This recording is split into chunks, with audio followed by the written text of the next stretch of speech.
Bueno, esta semana tuvimos desde el contexto el foco puesto en el precio del petróleo. Vemos que sigue marcando máximos, ya superó los $127 el barril y vemos informes que siguen aumentando los targets hacia adelante. O sea, Goldman Sachs, que es el mismo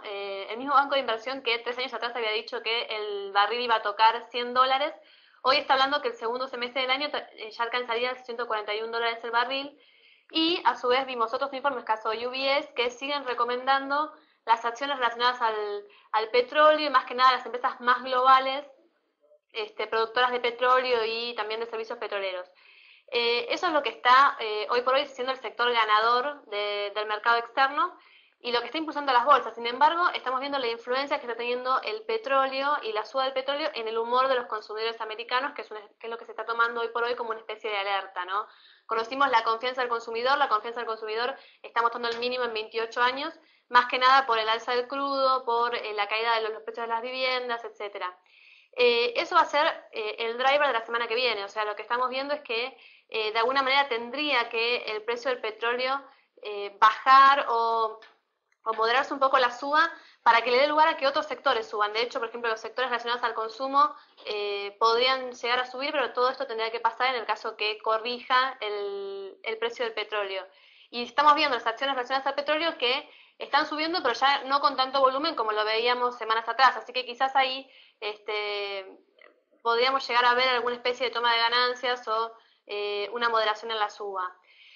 Con respecto al mercado local, vimos que bajó la tensión. Hoy por hoy en los mercados, vemos que el mercado de cambios está mucho menos presionado, vemos más tranquilo y vimos un rebote en el mercado de acciones y también en el mercado de bonos, pero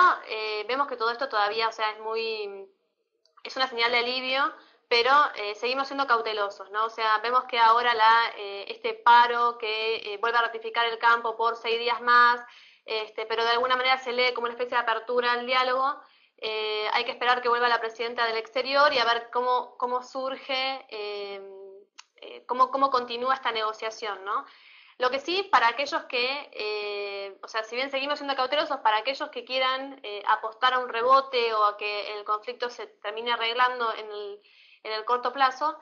para tener en cuenta del lado de las acciones es que justamente los activos que más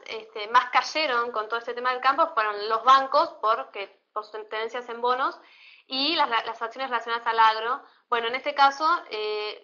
si tendríamos que esperar un rebote, vendría de ese lado, ¿no? Del lado de los bancos y del lado de las acciones relacionadas al agro. Lo que hemos visto que lo más defensivo había pasado por el sector petrolero y las acciones más que nada exportadoras. Con respecto a los bonos en el caso de apostar a una especie de rebote, quizás lo más interesante no pasaría netamente por los bonos en sí, sino pasaría por el cupón atado al PBI, más que nada pensando en los altos cupones que tendríamos este año y que si bien puede proyectar o estimar una caída en el PBI de este año del 1% afectado por este paro del campo, igualmente los targets y el precio teórico seguiría siendo atractivo, o sea, quizás veríamos un rebote que sería más interesante del lado de los cupones más que del lado de los bonos. Y bueno, y después pensando ya esta semana por dónde va a pasar el mercado y un hecho que podría también testear el humor del mercado va a ser la salida a bolsa de Consultatio, o sea, es una apertura de capital que sería de $100 millones y es una alternativa, o sea, es el sector inmobiliario, un sector que no hay muchas alternativas hoy por hoy en la bolsa y que y tiene sus pros y sus contras, ¿no? O sea, los pros que tiene es que sale a cotizar más que nada para expandirse,